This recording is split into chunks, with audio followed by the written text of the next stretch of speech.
अस्सलामुअलैकुम नाज़रीन, आप देख रहे हैं प्रोग्राम काशिफ अब्बासी के साथ।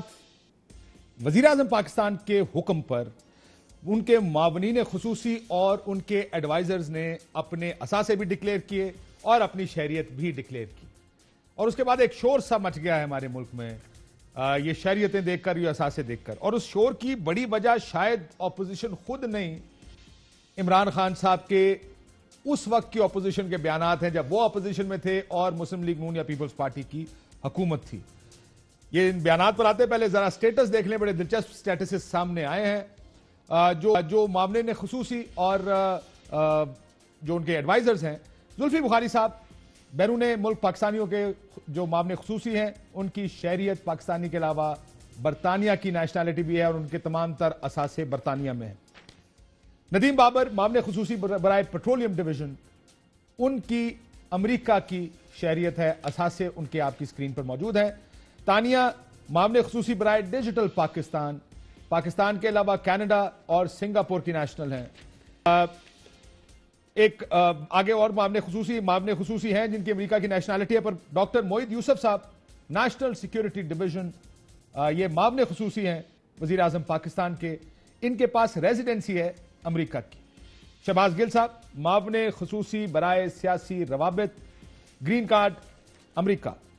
शहजाद कासिम मामले खुसूसी बराए पावर डिवीजन, आपके पास अमेरिका की शहरियत है, पाकिस्तान के अलावा असासे भी उनके अमेरिका में मौजूद हैं। नदीम अफजल चंद साहब मामले खुसूसी बराए पार्लिमानी रवाबित, आपके पास कनाडा की मुस्तकिल रेजिडेंसी है। तो ये 7 वो लोग थे जिनकी शहरियत के ऊपर बहुत शोर उठा। क्यों शोर उठा, इसकी सबसे बड़ी वजह, ये 2 कैटेगरीज में आप इसको डिवाइड करें। एक वो लोग हैं जिनके पास शहरियत है, एक वो हैं जो यार रेजिडेंट हैं या ग्रीन कार्ड होल्डर्स हैं। तो पाकिस्तान में बड़े अरसे से एक बहस चल रही थी, एक तो फॉरेन नेशनल्स का स्टेटस क्या होना चाहिए, उनको किस हद तक इन्वॉल्व करना चाहिए पाकिस्तानी सियासत में। इमरान खान साहब फॉरेन नेशनल्स पर क्या बयान देते रहे, जरा सुनिए। जब दूसरे मुल्क का पासपोर्ट लेते हैं आपको ओथ लेनी पड़ती है उस मुल्क के लिए। इस वक्त तो पाकिस्तान को उन सियासतदानों की जरूरत है जो अपनी किश्तियां चला के आए। मैं तो कहता हूँ जितने पॉलिटिशियंस हैं जिनके बड़े अरबों रुपया और जायदादें बाहर पड़ी हैं, वो भी बेच के पाकिस्तान आए। जिसका जीना मरना पाकिस्तान में, वो पॉलिटिक्स करे। इसका मतलब कि हम मोइन कुरैशी और शौकत अजीज की तरह के लोग आएंगे, आके मुल्क के ऊपर हुकूमत करके बाहर चले जाएंगे, कि बिल्कुल नहीं होना चाहिए। जिस दिन यहाँ मुल्क में कुछ तबाही आई, कुछ हुआ, ये आराम से जाके वहाँ अपनी आशी करेंगे, बड़े बड़े पैसे रह के और महलों में रहेंगे। जहाँ लूट के अगर मसला गंभीर होगा तो ये बाहर चले जाएंगे। दोहरी शहरियत पार्लियामेंट भी नहीं आना चाहिए और वजारतें भी नहीं मिलनी चाहिए। नेशनलिटी के ऊपर क्लियर है, ये नहीं हो सकता कि आप पाकिस्तान के अंदर आप बैठ के पार्लियामेंट में भी आ जाएं, आप वजीर बने, आप मुल्क के फैसले करें और आपकी ड्यूल नेशनलिटी हुई है। जो वजारतें हैं वो सिर्फ उनके पास होनी चाहिए जिनका जीना मरना पाकिस्तान, जिनका जीना मरना पाकिस्तान है। अपनी कश्तियां जला कर आए, मुल्क के फैसले करने वालों के पास ड्यूल नेशनलिटी नहीं होनी चाहिए। बड़ा क्लियर पोजीशन लिया प्राइम मिनिस्टर पाकिस्तान, आज के वजीर आजम और उस वक्त के ऑपोजिशन लीडर ने, क्योंकि उस वक्त कुछ लोग ऐसे आए जिनके पास ड्यूल नेशनलिटीज थी। इसमें एक चीज जो अब कुछ कानूनी मसले हैं, कुछ इश्यूज सियासी हैं, कुछ इश्यूज मॉरल हैं। तो इसमें हम कोशिश करेंगे डिस्टिंक्शन करने की, लेकिन इस बात में कोई दो राय नहीं कि वजीर आजम पाकिस्तान का यह ख्याल था कि जिसके पास ड्यूअल नेशनैलिटी है उसको काबीना के पास और मुल्क के फैसले करने के पास नहीं आना चाहिए।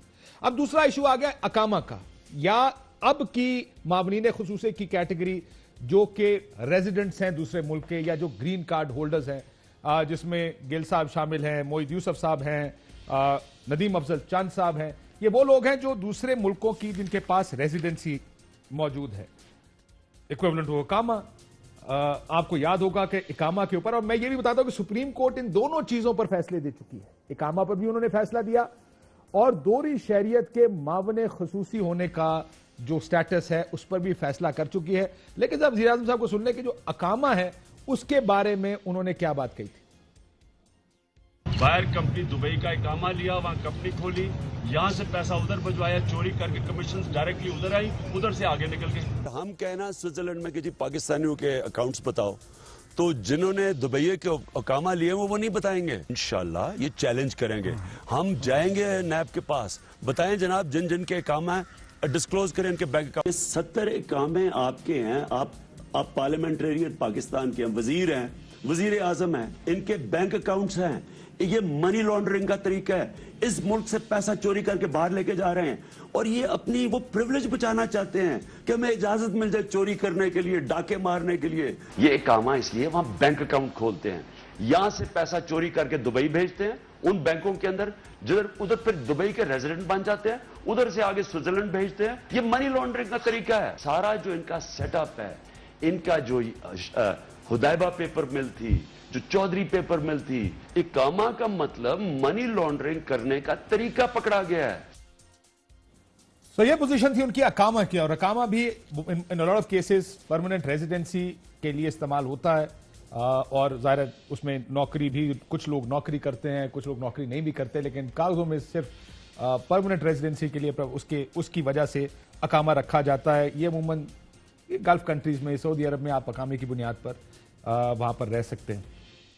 सुप्रीम कोर्ट के 2 फैसले, हम इसके बाद अब इस बहस में जाएंगे कि जो इसके ऊपर होना क्या चाहिए। क्या हर फॉरेन नेशनल्स को मुल्क की किसी भी फैसला साजी के करीब आने का चांस देना चाहिए? गो के कानून उनको बार नहीं करता, लेकिन क्योंकि असल कॉन्सेप्ट ये था, प्राइम मिनिस्टर पाकिस्तान का ये भी की भी कन्विक्शन ये थी कि ऐसे लोगों को पाकिस्तान के फैसले के पास नहीं आना चाहिए। एक जुल्फी बुखारी साहब की जो अपॉइंटमेंट है उसको चैलेंज किया गया, जो वो मामले खसूसी जब बने तो उसको चैलेंज किया गया और इस पर सुप्रीम कोर्ट ने फैसला दिया।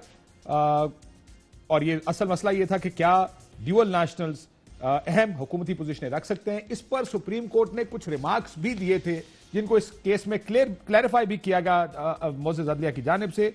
उन्होंने कहा कि हमने ये रिमार्क्स जरूर दिए थे, लेकिन पाबंद नहीं किया किसी को, और ये कि 62-63 के नीचे नहीं आता। लेकिन ये एक फैसला था। दूसरा, ख्वाजा आसिफ साहब को, आपको वो याद है, अकामे की बुनियाद पर नायल किया गया था, और एक फैसला भी ख्वाजा आसिफ साहब के फेवर में आया था कि इन्होंने डिक्लेयर किया है अपने अकामे को। अगर आपने डिक्लेयर किया है तो फिर ये सुप्रीम कोर्ट ने अलाउ किया था या उनको ओवरटर्न कर दिया था। आपको याद होगा मियां साहब को भी अकामा कहा गया, अकामा रखने पर सजा दी गई, उनको सिर्फ एसेट नॉन डिक्लेरेशन पर सजा मिली थी कि आपने जो तनख्वाह ली थी अपने बेटे से, जैसे कि मियां साहब कहते थे, वो जो तनख्वाह थी वो रिसीवेबल एसेट था जो आपने डिक्लेयर नहीं किया, जिसके ऊपर नाअहल किया गया था मियां साहब को सुप्रीम कोर्ट की बेंच की जानिब से 5 रुकनी जो पैनामा केस के दौरान हुआ था। मेरे साथ फवाद चौधरी साहब मौजूद हैं, वफाकी वजीर है। बहुत शुक्रिया आपका फवाद साहब। और मोहम्मद जुबैर साहब मुस्लिम लीग नून साहब गवर्नर भी हैं। मैं जरा अगर इजाजत दें तो फवाद चौधरी साहब से आगाज करता हूं प्रोग्राम का।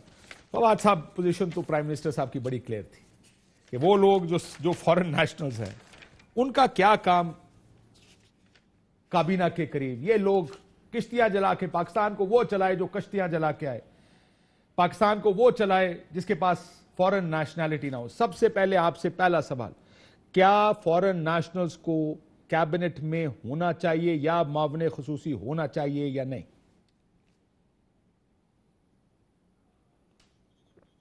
फवाद साहब, आपने माइक ऑफ किया हुआ, अगर माइक ऑन कर दें तो जरा बेहतर हो जाएगा, हमें भी समझ आ जाएगा। जो आपने बड़ी तफसील से अपने इब्तदाइये में जो लीगल पोजीशन है वो उसको बता दिया। 2 हिस्से हैं। एक हिस्सा है कि आप फॉरेन नेशनल हैं और एक हिस्सा है कि आप नेशनल नहीं हैं लेकिन आपके पास रेजिडेंसी है। अब ये कानून में आर्टिकल 62 जो है वो बड़ा वाजे है और सुप्रीम कोर्ट के फैसले बड़े वाजे हैं। वो कहते हैं कि अगर आप नेशनल हैं तो आप कौमी असम्बली के या सेनेट के मेंबर नहीं मुंतखब हो सकते और जाहिर है कि आप काबीना में नहीं हो सकते। ये जो सुप्रीम कोर्ट के फैसले हैं वो इसके ऊपर वाजे हैं। दूसरी जो हिस्सा है वो ये है कि आप special assistant to prime minister बन सकते हैं और उसमें जो है वो कदगन नहीं है, बल्कि जहाँ तक मैंने पढ़ा है उसमें ये भी कदगन नहीं है कि आप पाकिस्तानी सिटीजन ना भी हो तो आपको SAPM जो है वो अपॉइंट हो सकता है।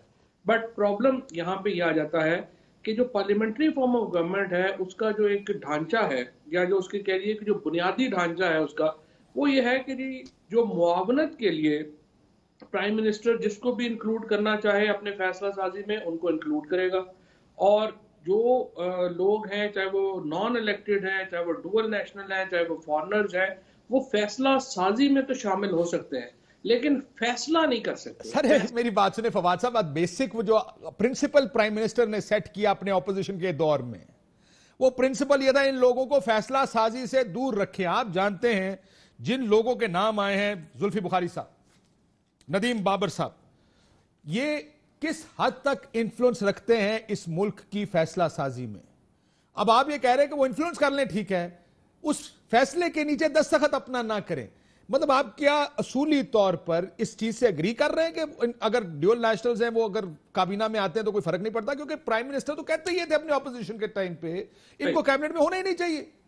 नहीं, मैं एक्चुअली यही नुक्ता जो है इसकी तरफ ही आ रहा था कि जो पार्लियामेंट्री फॉर्म ऑफ गवर्नमेंट का जो बुनियादी असूल है वो ये है कि फैसला करने का इख्तियार आप जो है वो डुअल नेशनल्स को नहीं देंगे, और वो इख्तियार जो है वो नॉन इलेक्टेड लोगों को भी नहीं देंगे, वो आप इलेक्टेड लोगों को देंगे। अब जो प्रॉब्लम यहाँ पर आती है, जिसकी वजह से जो कंट्रोवर्सी जो बनी है वो ये है कि जो ऐसे पीएम्स हैं वो काबीना का हिस्सा है और डिफेक्टो हिस्सा है, जैसे कि आपने एक्सप्लेन किया। अब इशू ये जो डिफेक्टो पार्ट है, इसकी जो एक इंटरप्रिटेशन है वो जाहिर है कि सुप्रीम कोर्ट जो है वो बेहतर करेगी, या आगे देखते हैं कि इसकी लीगल पोजीशन जो है वो क्या बनेगी। क्योंकि जुल्फी बुखारी के केस में सुप्रीम कोर्ट ने डुअल नेशनैलिटी के ऊपर उनको डिस्क्वालीफाई करने से तो इनकार कर दिया, और उन्होंने कहा कि वो उनकी जो है वो रीजन नहीं है डिस्क्वालिफिकेशन की। लेकिन अब ये जो बाकी जो डुअल नेशनल्स हैं इनके ऊपर भी जाहिर है जुल्फी बुखारी साहब का केस अप्लाई होगा, और उस केस में सुप्रीम कोर्ट ने कहा है कि डुअल नेशनल जो हैं उनको एंटाइटलमेंट है ऐसे पीएम बनने की। आप ये कह रहे हैं फवाद साहब कि आप वजीर बन के कैबिनेट में नहीं आ सकते अगर आपके पास दोहरी शहरियत है, आप एडवाइजर बन के कैबिनेट में नहीं आ सकते अगर आपके पास दोहरी शहरियत है, लेकिन हम आपको दूसरा रास्ता दिखा रहे हैं कि मामले खुसूसी बन के आप कैबिनेट में आके बिल्कुल बैठ के फैसले करें।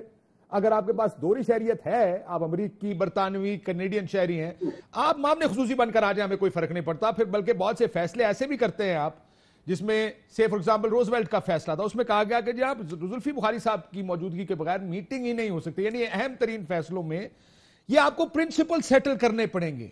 ये प्रिंसिपल तो सेटल आप लोग करेंगे ना, when you are sitting as cabinet as national assembly. नहीं, ये बात आपकी बिल्कुल सही है।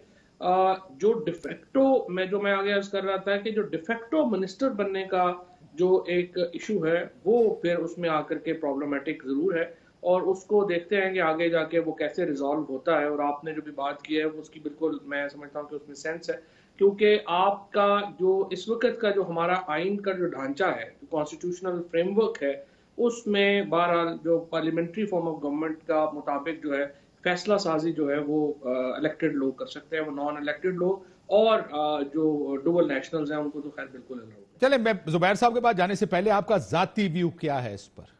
क्या ऐसे इसमें कानून साजी होनी चाहिए कि अगर ये देखिए मुल्क को फैसले करने पड़ते, सीधे फैसले करने पड़ते। हिंदुस्तान ने फैसला क्या किया? उन्होंने कहा ड्यूअल नेशनैलिटी नहीं भाई, ये जाके फैसला करो, या तुम बाहर के शहरी हो या पाकिस्तान के शहरी हो। चले, आप इस जगह नहीं जाना चाहते, I can understand that, but ये फैसला इन प्रिंसिपल आपको करना पड़ेगा एज पॉलिटिशियंस, एज पार्लियामेंटेरियंस। क्या ये लोग कैबिनेट में आएंगे या नहीं आएंगे? और अगर नहीं आना तो फिर मामले खुसूसी फॉरेन नेशनल्स को क्यों बनाएं? देखिए, वो तो आपने प्राइम मिनिस्टर साहब की जो सारी स्टेटमेंट्स हैं वो पहले जो आपने दिखाई हैं, obviously I feel more align to the prime minister statements. सॉरी, मैं आपकी आवाज कट गई, मुझे दोबारा बताइएगा क्या कह रहे हैं फवाद साहब? मैं कह रहा हूँ आपने वज़ीर-ए-आज़म साहब की जो सारे बयानात दिखाए हैं, जाती तौर के ऊपर मैं वज़ीर-ए-आज़म साहब के उन बयानात के करीब। तो आप ये कहते हैं कि जो लोग फॉरेन नेशनल्स हैं उनको किसी चीज के करीब करीब नहीं आना चाहिए? नहीं, करीब करीब आने में इशू नहीं है। बेसिकली एक्सपर्ट ओपिनियन लेने में तो कोई हर्ज नहीं है। उनकी एक्सपर्ट ओपिनियन, स्पेशली ये जो है ना, मैं समझता हूँ कि जो टॉप डिसीजन मेकिंग है उसमें शायद जो है वो सही है, लेकिन जो डिसीजन मेकिंग प्रोसेस है उसमें तो एक्सपर्ट्स को लाने में कोई प्रॉब्लम नहीं है। और स्पेशली हमारी जो ब्यूरोक्रेटिक सीट्स हैं और जो पॉलिटिकल नहीं है और ब्यूरोक्रेटिक सीट्स हैं, वहां पर तो हमें, और जैसे अगर आप मेरी मिनिस्ट्री का फॉर एग्जांपल आप देखें तो वहां साइंस एंड टेक्नोलॉजी में अगर बाहर से लोग आए और टॉप पोजीशंस पे लगे, इससे अच्छी क्या बात होगी? चले, मैं दोबारा अपनी समझ के लिए आपसे पूछ रहा हूं कि अगर फॉर एग्जांपल जुल्फी बुखारी साहब हैं, आपका क्या मौकफ होगा कि इनको मावने खसूसी नहीं होना चाहिए, लेकिन स्पेशल केसेस में अगर उनकी कोई एक्सपर्टीज है, या आप नदीम बाबर साहब हैं, उनकी एक्सपर्टीज है, उन एक्सपर्टीज को तो इस्तेमाल पर्टिकुलर केसेस में किया जा सकता है, लेकिन उनको परमानेंट ओहदे नहीं देने चाहिए। Is that fair? परमानेंट ओहदे उनके लिए जो हैं वो बने हुए हैं, और वो परमानेंट ओहदे भी कभी प्रॉब्लम नहीं है। और फ्रेंकली उनकी जो ओपिनियन है, फॉर एग्जांपल नदीम बाबर जितना पावर को समझते हैं, बहुत कम लोग उतना एनर्जी को समझते हैं जितना नदीम बाबर साहब समझते हैं, या कासिम समझते हैं, और जितना ये जो अपने बाकी जिस तरह जुल्फी है, जो उन्होंने उनकी जो ओपिनियंस है वो ये समझते हैं। लेकिन अभी भी जो नेटवर्क है या जो सेटअप है उसमें वो लोग एडवाइस ही करते हैं। जिस तरह नदीम बाबर साहब ने प्रेस कॉन्फ्रेंस में भी कहा कि मैं तो एडवाइस ही करता हूँ, आगे तो मर्जी है काबीना की वो माने या ना माने। हाँ, अलबत्ता ये है कि उनकी मुस्तकिल कैबिनेट के अंदर जो प्रेजेंस है या जो उनके तासुर बन जाता है कि वो डिफेक्टो मिनिस्टर है, वो शायद उसके ऊपर ऑब्जेक्शन हो सके। तासुर नहीं है फवाद साहब, आप भी जानते हैं, मैं भी जानता हूं, ये डिफैक्टो पोजीशन ये है कि यदि कुछ नहीं कर सकते, मासूम से लोग हैं, वो तो सिग्नेचर करने का तो इख्तियार ही नहीं बेचारों के पास, ये है डिफैक्टो पोजीशन। असल पोजीशन ये है कि उनके पास बहुत इख्तियार है, पहली चीज। सो ये मेरा ख्याल है मिसलीडिंग होगा कहना कि हम ये कहें कि जनाब उनके पास इख्तियार नहीं है। दूसरा, क्या आपके ख्याल में इन लोगों को कैबिनेट में आना चाहिए, स्पेशल केसेस में आना चाहिए, या बिल्कुल नहीं आना चाहिए? देखिए, फॉर एग्जांपल जैसे मोहित यूसुफ है, मोहित यूसुफ जो है वो काबीना में अगर उनका एजेंडा नहीं होता तो वो नहीं आते हैं, और हालांकि वो रेजिडेंट है, लेकिन कुछ लोग हैं जो मुस्तकिल जो है वो भी आते हैं। लेकिन इसमें जो असल जो इशू वही है कि जो डिफेक्टो पोजीशन है मिनिस्टर की, क्या वो ऐसे पीएम होल्ड कर सकता है या नहीं होल्ड कर सकता, बाकी उनकी अपॉइंटमेंट में कोई लीगल एज नहीं। It's not matter of legality Zubair साहब, ये आपको असूली पोजीशंस होती हैं। यू कैन, हमारे मुल्क में हमने हर चीज के लूप होल्स निकाले हुए, ठीक है? अगर पार्टी कामे के ऊपर चल रही थी, हाँ चले, वो मैं पूछ लेता हूं कामे के, वो जुबैर साहब कहते हैं आपकी तो पार्टी कामे पे चल रही थी, खैर that we will come to. लेकिन आपको क्या लगता है कि असूली पोजीशंस क्या क्लैरिफाई अब हो जानी चाहिए? वक्त आ गया यार, फैसला करें भाई, इनको या इधर रखना है या नहीं रखना। पहले मैं मोहित यूसुफ के हवाले से क्लैरिफाई कर दूं कि he is a resident, he is not a national, and I don't think so एक रेजिडेंट को जो पाकिस्तानी नेशनल है, प्योरली पाकिस्तानी नेशनल है, वो कहीं का भी रेजिडेंट है, वो कभी भी पाकिस्तान आके किसी भी पोजीशन पर आ सकता है, मॉरली भी, पॉलिटिकली भी, लीगली भी। सो आई थिंक मोहित यूसुफ को बीच में घसीट के लेके आना थोड़ी सी ज्यादती वाली बात है, क्योंकि हम बात कर रहे हैं ड्यूल नेशनल्स की, हम बात कर रहे हैं प्योर नेशनैलिटी के अगेंस्ट। दूसरी बात यह है कि so you don't have a problem with Mohit Yusuf, Shahbaz Gill and Nadeem Afzal Chand? Absolute, कैसे नहीं, नदीम अफजल चंद का मैंने इतना देखा नहीं, बट अगर ऐसे ही है तो सही है। लेकिन हाँ, मैं आ रहा हूं, बट हम असूली तौर पर बात कर रहे हैं। एक चीज देखें जो सबसे ज्यादा इंपॉर्टेंट है, जो फवाद चौधरी को भी पता है, आपको भी पता है, मुझे भी पता है, और फवाद चौधरी है मुझे ज्यादा पता है, क्योंकि हम काबीना का भी हिस्सा रह चुके हैं और हुकूमत का भी हिस्सा रह चुके हैं। ये over a period of time distinction बिल्कुल खत्म हो चुकी है कि स्पेशल असिस्टेंट हैं या ये मिनिस्टर ऑफ स्टेट हैं या फेडरल मिनिस्टर है, अपने डिवीजन के या अपनी मिनिस्ट्री के हेड होते हैं, और वो एज हेड वो फैसला साजी रोज कर रहे होते हैं। ठीक, कुछ फैसले होते हैं जो काबीना ने मंजूर करने होते हैं, और बहुत से फैसले होते हैं जो रोजमर्रा के होते हैं। वो अपने नदीम बाबर जिस तरह हैं, वो पावर डिवीजन के हेड हैं, वो फैसले कर रहे हैं। जो चीजें काबीना में आनी होती हैं, वो चाहे फेडरल मिनिस्टर हो, असद उमर फॉर एग्जाम्पल हैं, वो खुद से अप्रूव नहीं कर सकते, वो काबीना में आनी है और काबीना में अप्रूव होनी है, या फैसल वाटे हैं या फवाद चौधरी हैं। लेकिन कुछ हैं जो कि जिस तरह नदीम बाबर हैं, वो खुद से तो कोई फैसला, जिस तरह असद उमर और फवाद चौधरी नहीं कर सकते, वैसे नदीम बाबर भी नहीं कर सकते। But the distinction is no more there between the fact कि, और बड़ी सिंपल सी बात होती है, जिस तरह एक ऑर्गेनाइजेशन का एक हेड होता है, वो मैनेजिंग डायरेक्टर भी कहलाता है, चीफ ऑपरेटिंग ऑफिसर भी कहलाता है, चीफ एग्जीक्यूटिव ऑफिसर भी कहलाता है, कंट्री हेड भी कहलाता है। अब उसको क्या आपने टाइटल दिया, it's the responsibilities which matter. And today Fawad Chaudhry जो मर्जी कहें, there is no distinction between a special assistant, so far he's heading his ministry। और यानी फैसला करने का ये बात तो हम सारे इस पे एग्री करते हैं कि डिफैक्टो पोजीशन तो हो सकती है कि वो साइन नहीं कर सकता, लेकिन इफेक्टिव पोजीशन ये है, होता है, मतलब साइन कौन सा नहीं कर सकता है, मतलब he is not a signatory। किस चीज पर साइन नहीं कर सकता है जो फेडरल मिनिस्टर कर सकता है? कोई ऐसी डिफरेंस नहीं है। जो रोजमर्रा के जो कामकाज हैं, और फैसला साजी उनकी अपनी मिनिस्ट्री की फैसला साजी है। हर चीज तो काबीना में नहीं आती, हर जो उनके जो अपने वजीर हैं या स्पेशल असिस्टेंट है वो फैसला साजी में इन्वॉल्व है। तो ये कहना सर, ये बताएं, और अगर जी मैं सिर्फ इसलिए कह रहा हूं इसको क्लैरिफाई करें क्योंकि मैं 2014 में आपने तारिक अजीम साहब के भाई थे शुजात अजीम साहब, जिनको आपने बनाया था पहले एडवाइजर, पता चला ड्यूल नेशनल है, फिर उनको स्पेशल असिस्टेंट बना दिया गया। उस वक्त परवेज रशीद साहब का एक बयान मेरे सामने मौजूद है, क्योंकि ये अब आपको क्लैरिफाई देखे वक्त आ गया इस चीजों को आप क्लियर करके आगे चले। हमने हमेशा हर हुकूमत उस वक्त जो इमरान खान साहब की खराबियां हैं वही खराबियां आपके सामने भी आएंगी कि परवेज रशीद साहब ने कहा कि the reappointment of Shujaat Azeem is not a violation of the law on dual nationality as his new post is an administrative job. Previously he was advisor to PM, which is a constitutional post, but the new notification says he's a special assistant. ये बड़ी भी होगी, I'm sure हम चला सकें शायद इसको कि वो एडमिनिस्ट्रेटिव जॉब में है। आप लोगों का भी उस वक्त ये ख्याल था कि एडमिनिस्ट्रेटिव जॉब यानी मामले खुसूसी के लिए ड्यूल नेशनल होना। Now let's sort it out now कि क्या करना चाहते हैं। काशिफ दो चीजें, एक तो हम लीगल स्टैंड पॉइंट से बात कर रहे थे और लीगल में मैं आपको सबसे पहले आपके नाजरीन के लिए सबके लिए एक चीज़ क्लैरिफाई कर दूं। देखें, ये जो जितने भी स्पेशल असिस्टेंट्स हैं या एडवाइज़र हैं, एक तो काबीना जब ये फैसला कर रही थी, वज़ीर आज़म उसको चेयर कर रहे थे कि जी इनको अपने एसेट्स डिक्लेयर करने चाहिए। मैं हैरान हूँ कि इस काबीना में एक भी शख्स ने ये नहीं कहा, फवाद चौधरी करेक्ट करेंगे मुझे, कि ये किस हिसाब से इनको एग्जेम्पशन हासिल थी अपने एसेट्स ना डिक्लेयर करने की। सिर्फ फर्क यह है कि जो इलेक्टेड मेंबर्स होते हैं उनको इलेक्शन कमीशन भी जाना पड़ता है और एफबीआर भी जाना पड़ता है, काशिफ, जैसे मुझे और आपको जाना पड़ता है। So all resident Pakistanis, and this is the biggest crime of this government. मैं आपको बता दूं, just bear with me for half a minute. Point यह है कि इन सब ने स्वाय एक जो आपके वजीर खजाना हैं हफीज शेख, इन्होंने फाइल क्यों नहीं किए थे अपने एफबीआर में? मतलब as a Pakistani law abiding citizen, resident of Pakistan, भाई मोहित यूसुफ तो अब तो रेजिडेंट है ना पाकिस्तान के, 6 महीने से ज्यादा अगर आप यहां रहे तो आप you are a resident of Pakistan. Shahbaz Gill is resident of Pakistan for last 2 years, so is Nadeem Babar, so is others.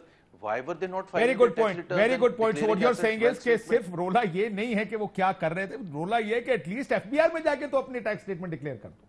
That's what you say. भाई दिसे, अच्छा फिर दूसरी बात मैं आपको इसलिए क्लैरिफाई कर रहा हूं कि एक पर्चे पर लिख के और कैबिनेट की वेबसाइट पर चढ़ा के आपने कहा कि आपका काम मुकम्मल हो गया। सॉरी, ये इतना बड़ा मजाक हुआ है पाकिस्तान के अवाम के साथ। क्वेश्चन ये है, शहबाज गिल फॉर एग्जांपल या कोई और मोहित यूसुफ या कोई और जुल्फी बुखारी, मुझे ये बताएं कि क्या उनको कौन से कानून के तहत एफबीआर में अपने रिटर्न्स या वेल्थ स्टेटमेंट नहीं। लेकिन जुबैर साहब मैं आपको एक बात बताऊं, आपकी बात से मैं 200% इत्तेफाक देखें, आपने फवाद को इतना टाइम दिया था ऑन, सर मैं आपको दिस इज इंपॉर्टेंट, इसी वजह से आपको मैंने इतना मैं सिर्फ ये क्लैरिफाई कर दूं, बिल्कुल टाइम दिया। इनकम और एसेट वर्ल्ड ओवर के आपको फाइल करने होते हैं, बिल्कुल, और जुल्फी बुखारी के वर्ल्ड ओवर है। एक एग्जांपल मैं दूं तो उसको, ये जिस तरह मेरी रिक्वायरमेंट है, आपकी रिक्वायरमेंट है, उसी तरह जुल्फी बुखारी बिल्कुल ठीक कह रहे हैं। वो तो बाकी लीगल के स्पेशल असिस्टेंट वगैरह तो एक अलग। सर एक सवाल पूछूं आपसे, मुझे ये बताएं कि इन्होंने क्यों नहीं फाइल किए थे? सर जुबैर साहब एक सवाल पूछूंगा। मेरी रिकलेक्शन ये है कि हुसैन नवाज जब आपकी हुकूमत बनी तो एक बड़ा अरसा पाकिस्तान में रहे, उसके आई एम श्योर आपकी रिक्वायरमेंट शायद 140 या 150 दिन की है कि अगर आप 150 दिन से ज्यादा रहेंगे बाहर, 183 दिन तो आप फॉरेन नेशनल, फिर आपको डिक्लेयर करने की जरूरत नहीं है। अगर हम चेक करने पे आए तो क्या उन्होंने अपने असासे फॉरेन नेशनल को भी है? जी बिल्कुल। क्या आपकी तरफ से सिंथिया नहीं है जो खातून आजकल बहुत बिल्कुल आप ठीक है, she is a resident Pakistani irrespective of the nationality except for the diplomats who are here. ठीक, मैं सिर्फ आपसे ये पूछ रहा हूं कि क्या हुसैन नवाज ने अपने असासे पाकिस्तान में डिक्लेयर किए?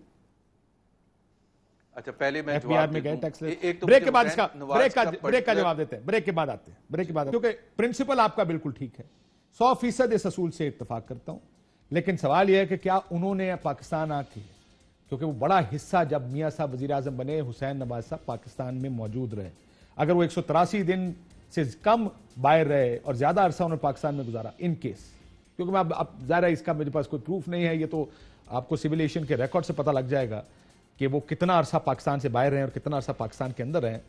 लेकिन क्या ये डिक्लेरेशंस उनको भी करनी चाहिए थी? और अगर करनी चाहिए थी तो अच्छी बात है ये प्रिंसिपल ठीक है, फिर ये सबके ऊपर अप्लाई करें कि जनाब आप अपनी अपनी डिक्लेरेशंस क्यों नहीं की। एक ब्रेक के बाद इसके ऊपर आते हैं।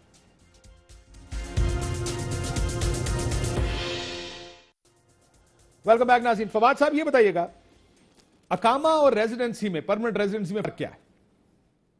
नहीं, अकामा और परमानेंट रेजिडेंसी में फर्क उस तरह टेक्निकली तो नहीं है ज्यादा। उसकी वजह यह है कि जो अकामा जो है वो चूंकि अरब मुल्कों में आपको पता है कि सिटीजनशिप नहीं है, तो वहाँ का अकामा जो है वही सब कुछ है और इससे ज्यादा कोई और वहाँ पे लीगल इंस्ट्रूमेंट नहीं है इससे बड़ा। लेकिन जो चूंकि जो यूरोपियन मुल्क हैं या जो फर्स्ट वर्ल्ड कह लें या जो बाकी ममालिक हैं, वहाँ पर सिटीजनशिप है, पासपोर्ट है।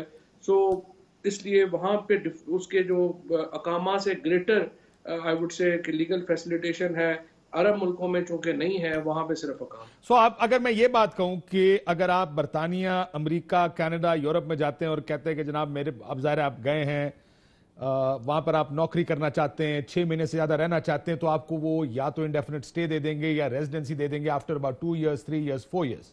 और यही काम अगर मैं अरब मुल्क में करना चाहूंगा, वहां पे परमानेंट रेजिडेंसी का कॉन्सेप्ट नहीं है, वहां पर अकामा का कॉन्सेप्ट है कि ठीक है जी, अगर आपने यहां पर आकर काम करना है, यहां पे आप नौकरी करते हैं, तो आपको या ग्रीन कार्ड मिले। ग्रीन कार्ड जो बाहर के मुल्कों में, अमेरिका में ग्रीन कार्ड या इंडेफिनिट स्टे या परमानेंट रेजिडेंसी होती है, उसका इक्विवेलेंट अरब मुल्कों में अकामा है।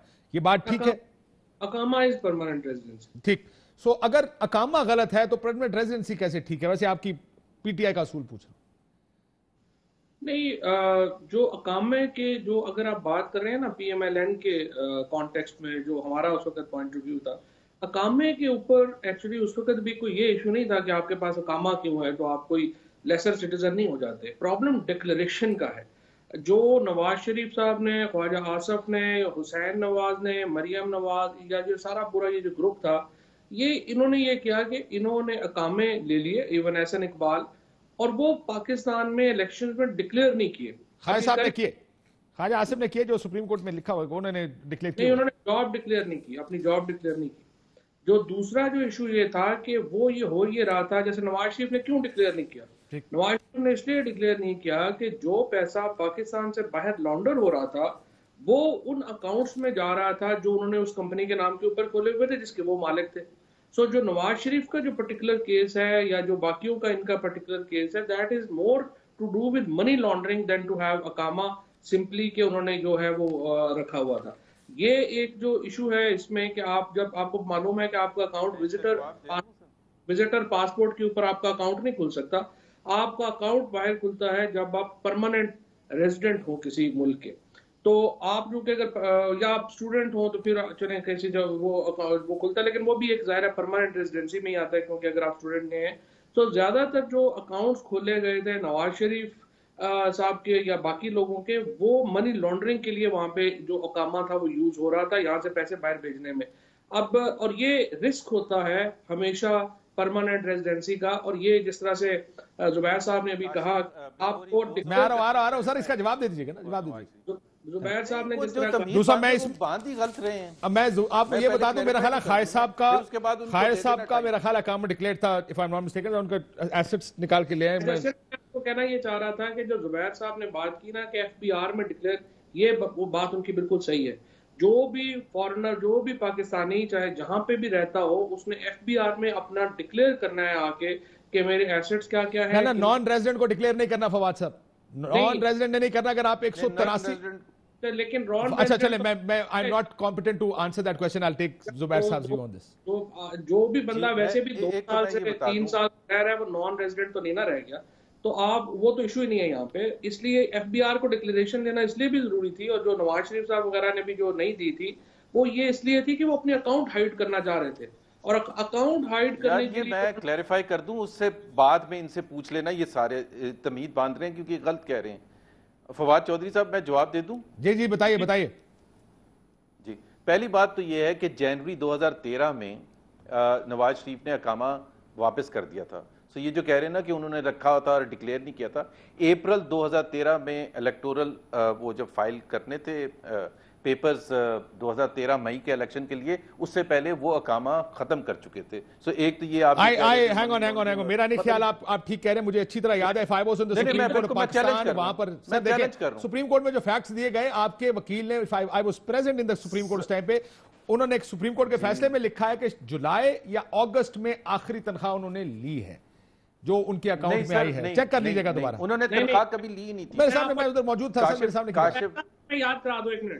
काशिफ एक सेकंड, फवाद का व्यू ले लूं उसके ऊपर। एक सेकंड सर, आप फैक्ट चेक हो रहा है। जी जी फवाद काशिफ, मुझे आप जवाब बोलने ही नहीं देते सर। आपका फैक्ट है ना सर। फवाद चौधरी की इतनी डिटेल में बातचीत सुनते हैं। आपको याद कि आखिरी जो आर्गुमेंट हुए थे वो आर्गुमेंट ये हुए थे कि उनकी आखिरी पे कब आई थी, और उनकी आखिरी पे अगस्त में आई थी, जुलाई अगस्त में। सारा झगड़ा था। सर सुन लें काशिफ अब्बासी, अगर आप मुझे बिल्कुल सुन लें फिर आप कॉन्ट्रडिक्ट कर लें। फैसले में भी ये लिखा है फवाद चौधरी साहब, पहली बात तो ये पूरा फैसला आप निकाल के देख लें, एक तनख्वाह भी नहीं आई थी, एक पैसा भी उन्होंने रिसीव नहीं किया था, और आर्गुमेंट ही यही था सुप्रीम कोर्ट का, जिस पर उनको डिस्क्वालीफाई किया था कि जो 2006 से लेके जनवरी 2013 तक जो सैलरी उनको मिलनी थी वो उनको नहीं मिली थी, इस वजह से, और उन्होंने शो नहीं किया था अपने रिसीवेबल में, इसलिए डिस्क्वालीफाई किया था। जनवरी 2013 में ही हैड गिवन अप हिज अकामा। That's first thing. सर मैं आपको अभी खबर दिखा दो, वो निकाल रहे हैं अगस्त 2013 last salary received. Sir withdrawn या नॉट विथड्रॉन, मुझे फैक्ट की बात है, ये फैक्ट है सर, फैक्ट चैलेंज कर रहा हूं, ओपिनियन चैलेंज नहीं कर रहा। पक्का मुंह बना के झूठ बोल रहे हैं ना कि मैं खुद ही परेशान हो गया हूं कि मैं वहां पे था, इतने लंबे आर्गुमेंट हुए थे, ये कैसे कर रहे हैं? ओ यार एक सेकंड, मैं सिर्फ आपको ये बता रहा हूं कि पूरी जजमेंट में अगर आप मुझे ये दिखा दें, जजमेंट में, ऑब्जर्वेशन में नहीं, जजमेंट में ये दिखा दें कि उनको कोई सैलरी मिली थी या नहीं मिली थी, और अगर अगस्त में मिली थी तो फिर तो बात ही खत्म हो जाती, फिर वो रिसीवेबल नन रिसीवेबल पर कैसे उन्होंने डिस्क्वालीफाई किया था, कोई सेंस तो यूज करें सर। आप सेंस यूज कर लें जुबैर साहब, अगर आप इजाजत दें मुझे तो मैं आपको एक चीज एक्सप्लेन कर देता हूं। सेंस बनानी है तो कॉमन सेंस की बात करते हैं। अगर उन्होंने जनवरी में कामा खत्म कर दिया था तो नॉमिनेशन से पहले, तो वो डिस्क्वालीफाई हो ही नहीं सकते थे। एक चीज उनके पास है ही नहीं, उसके ऊपर आप डिस्क्वालीफाई कैसे हो सकते हैं? सुप्रीम कोर्ट ने यही होल्ड किया था कि जुलाई वाज द लास्ट मंथ। नहीं, आप ये चैलेंज नहीं करते सर, आप ये चैलेंज, आप तो कहते हैं कि बेटे से तनख्वाह ना लेने पर या विड्रॉ ना करने पर, ना लेने पर ना, आप कह रहे हैं लेने पर, वो नहीं, आर्गुमेंट पीएमएलएन का ये रहा है कि हमें बेटे से तनख्वाह लेने पर जो है वो बेटे से तनख्वाह लेने पर डिस्क्वालीफाई नहीं रहा। फवाद चौधरी प्लीज यार, you are talking to Mohammad Zubair यार, you are not talking to anyone else. हमारा आर्गुमेंट ये रहा है, और आप फवाद चौधरी एक सेकंड काशिफ, फवाद चौधरी के लिए मैं बता दूं, जो फैसला था वो फैसला ये था कि रिसीवेबल शो नहीं किया according to Black law dictionary, उनको ये रिसीवेबल शो करना चाहिए। हमारी कंटेंशन ये रही है कि जब इंडिविजुअल होता है तो उसका रिसीवेबल शो नहीं करते, वो ये सिर्फ था डिफरेंस है। अप्रैल में किया था, ये जनवरी में किया था, बट 2013 में रिवोक कर दिया था। दूसरी बात ये, let me come back to the point Kashif, जो ये पॉइंट यहां मिस हो जाएगा, please allow me 1 minute on that, because that's a fundamental point. जब हम कहते हैं कि एफबीआर में उसको सबमिट करना है, तो सबमिट करने का मतलब ये नहीं होता एक कागज भर के, जो मैं और आप और फवाद चौधरी जब सबमिट करते हैं तो हमारे से 10 क्वेश्चंस और 100 क्वेश्चंस भी हो सकते हैं, और उसके सोर्सेज भी बताने पड़ते हैं। And this is relating to not just assets in Pakistan और income in Pakistan, but assets and income all over the world. तो क्या ये तमाम जो ये स्पेशल असिस्टेंट्स हैं, क्या ये उस एफबीआर के उस रिक्वायरमेंट पर क्यों नहीं पूरा उतर रहे? That is the fundamental question. ये क्या कि कैबिनेट डिवीजन में आपने लगा दिया एक पर्चे पर, कहीं काटा हुआ है, कहीं कुछ किया हुआ है, और आपने कहा कि हमने डिक्लेयर कर दिए। क्वेश्चन ये है कि लास्ट ईयर क्यों नहीं डिक्लेयर किए थे? और पूरी काबीना में जब ये फैसला हो रहा था, फवाद चौधरी साहब भी बैठे थे, तो किसी ने ये क्यों नहीं पूछा, इतने बड़े बड़े अरस्तू बैठे इनकी काबीना में, कि भाई ये क्यों नहीं फाइल कर रहे हैं? ठीक, मैं एफबीआर क्यों नहीं फाइल कर रहे हैं, डिक्लेयर क्यों नहीं कर रहे हैं अपने एसेट्स? अभी तो पता आज चला है ना, ये तो आज पता, आप कह रहे हैं कि एफबीआर। फवाद साहब अगर एक सेकंड इजाजत दे दें, मैं जरा एक यार फैसला जब हुआ था जी, एक चीज सिर्फ आपके लिए जुबैर साहब, ये अखबार की खबर आपके लिए, हम क्योंकि आप मान नहीं रहे थे, तो ये जेआईटी में मैं तो जजमेंट की बात कर रहा हूं, आप मुझे नेक्स्ट प्रोग्राम में दिखा दीजिएगा कहां लिखा हुआ है जजमेंट में। अखबार की खबर नहीं, आप जजमेंट निकाल लीजिएगा, आपके पास तमाम सोर्सेज हैं, आप निकाल लीजिएगा जिसमें ये जजमेंट में लिखा हो कि इनको पैसे मिले थे। सर अगर मेरी बात सुने, ये चीज कि उन्होंने पैसे लिए, विड्रॉ किए या नहीं किए, ये एक अलग बहस है। अगर मेरे पास नहीं, लिए ही नहीं थे सर, वही तो अगर लिए नहीं थे, सुप्रीम कोर्ट इतनी बड़ी जजमेंट दे कैसे सकता है? अगर आपने तो आप जजमेंट पढ़ लें, अभी निकलवाएं जजमेंट, अभी निकलवाएं जजमेंट में लिखा हुआ हो सकता है मैं गलत हूं, जजमेंट मैंने खाली आपको ये खबर बता दी, JIT चीफ करना चाहिए, नवाज गॉट लास्ट पे फ्रॉम सन्स फर्म इन अगस्त 2013। इसको हम दोबारा कंफर्म कर लेंगे क्या ये आर्गुमेंट सुप्रीम कोर्ट ने अपने फैसले में लिखा है? दोबारा आपको चैलेंज जुबैर सर, आपको दोबारा चैलेंज सर, एक चीज आपने कर दिया हुआ चैलेंज। हमेशा काशिफ ये बहस होती है, काशिफ मेरी हमेशा आपके साथ बहस होती है, आप पूरे प्रोग्राम के लिए बुला लीजिएगा मुझे, कि उनको डिस्क्वालीफाई इसलिए किया था कि उन्होंने रिसीवेबल नहीं शो किया था। हम ये कहते हैं वो रिसीवेबल बनता ही नहीं है। तो रिसीवेबल क्या होता है? Difference that we had with the judgment. हाँ, रिसीवेबल होता क्या है? वो तनख्वाह जो आपके अकाउंट में आई है लेकिन आपने डिक्लेयर नहीं की, ये दैट्स रिसीवेबल। नहीं, वो नहीं होता। रिसीवेबल ये होता है। सो रिसीवेबल क्या होता है? वो होता है भाई खुदा के लिए, और भाई रिसीवेबल वो होता है जो आपको, आपसे और मेरा एग्रीमेंट है, काशिफ अब्बासी और मोहम्मद जुबैर का। काशिफ अब्बासी ने मुझे पैसे देने, वो दिए नहीं है as of a certain date जब मैं फाइल कर रहा हूं, और वो सुप्रीम कोर्ट कहता है कि मोहम्मद जुबैर को रिसीवेबल शो कराना चाहिए था। मैं कहता हूं कि जी काशिफ अब्बासी और मेरा इंडिविजुअल के तौर पर मुआहदा है, मैं चेक कर लूंगा, ये मैं चेक कर लूंगा। Let me check. मैं मेरी कुछ यादाश्त की बुनियाद पर है ये खबर, मैंने आपको दिखा दी जिसमें कहा गया कि लास्ट पे। So let me check the judgment again. कोई बात 100% ये अगस्त। अच्छा, लेकिन having said all of that, ये जो फवाद चौधरी साहब कह रहे थे कि मैं झूठ बोल रहा हूं, देखिए मैं तो जो भी बोल रहा हूं, फवाद चौधरी साहब जो बोल रहे थे वो मनी लॉन्ड्रिंग के लिए इतने सीरियस होके, मुझे उनकी शक्ल तो नहीं नजर आ रही है बट मैं इमेजिन कर सकता हूं कि वो इतने, भाई आप 2 साल से हुकूमत में, और नैब के बारे में आज जो सुप्रीम कोर्ट ने कहा है वो भी पढ़ लें आप ये कह रहे हैं कि वो मनी लॉन्ड्रिंग, आप क्यों नहीं एस्टेब्लिश कर देते? आप एक केस फाइल करते हैं, नवाज शरीफ के खिलाफ ये केस फाइल करते हैं कि he was involved in money laundering, आप ये केस फाइल करते हैं। मैं फवाद चौधरी आपको चैलेंज कर रहा हूं, आप केस फाइल कर दें, आप जाएं प्राइम मिनिस्टर इमरान खान के पास कि जुबैर ने मुझे बड़ी बेइज्जती की है, उसने कहा कि आप फाइल क्यों नहीं करते मनी लॉन्ड्रिंग का? आप इतने खामोशी से बैठ के 10 दफा आपने कहा वो यहां से पैसे भेजते थे, ओ भाई कहां है वो रिकॉर्ड जो यहां से भेजते थे? आप लोग तो कहते थे $10 बिलियन भेजते हैं यहां से, वो कहां है $10 बिलियन 2 साल के $20 बिलियन? जी जुबैर, मैंने सोचा है, बात यह है कि मैं तो आपसे ज्यादा शर्मिंदा हूं कि हमने इतनी बातें की और आखिर में हमने नवाज शरीफ को जाली मेडिकल रिपोर्ट्स के ऊपर बाहर भेज दिया। मैं तो वाकई इसके ऊपर आपसे एग्री हूं कि इसके ऊपर बेइज्जती का मुकाम भी है जो हमने किया। भाई आप मनी लॉन्ड्रिंग का केस कहां है? कोई फैक्ट बता दें मुझे, कोई एक फैक्ट बता दें। और मेरी बात तो 2 साल से आपकी हुकूमत है, नैब आपके पास है। अगर आप ही बात करते रहेंगे और फिर मेरी बात नहीं सुनेंगे, नहीं तो आपको मैं छोड़ने नहीं दूंगा ना। आप हवा में बातें करेंगे, मैं नहीं आपको अलाउ करूंगा। आप मुझे बताएं कि मनी लॉन्ड्रिंग का आपने, सर एक ही बात मैं फवाद साहब का जवाब सुन लूं, जब आप बोलते हैं उसकी आवाज कट जाती है वो स्काइप पे। जी फवाद साहब वो सवाल पूछना नहीं, उनको सिर्फ ये पूछ लें कि मनी लॉन्ड्रिंग का जो सर, आप एक ही सवाल चौथी दफा रिपीट कर रहे हैं, कोई बता देना, उससे पूछ लेते या हवा में बातें कर रहे हैं। चौथी दफा नहीं, जुबैर साहब ने ये बात 8वीं दफा करी है और सेम वही बात जी फवाद साहब, मतलब उनका ख्याल है कि इससे एम्फेसिस ऐड हो रहा है।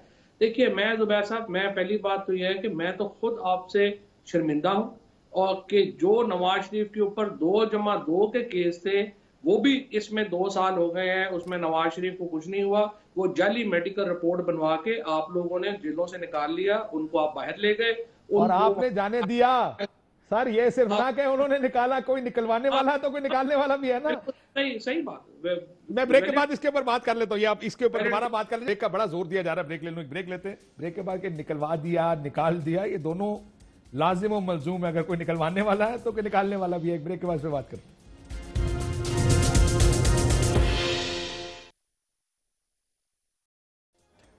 वेलकम बैक नाज़रीन। फवाद साहब, आप जो कि इंफॉर्मेशन मिनिस्टर हैं, मैं जरा एक चीज आपसे पूछना चाह रहा था, मेरा वक्त कम है।